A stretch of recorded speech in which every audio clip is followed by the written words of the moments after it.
Hello guys! Ang lulutuin natin ngayon ay pork puchero. Ito ang mga sangkap.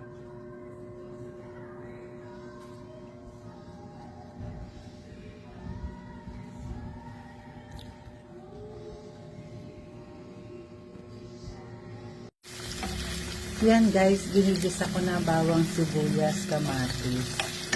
Ayan. Yan, nilagyan ko ng tomato paste. Tapos, lalagay na natin itong karne kasi pinalambot ko na guys.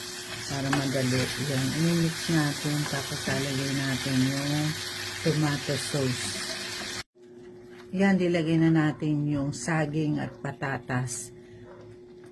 At pork and beans. Ngayon, ilalagay na natin itong repolyo. Tsaka pechay. Pakuluin natin, tapos pwede na yan. Now it's cooked. Ito na po ang ating pork puchero.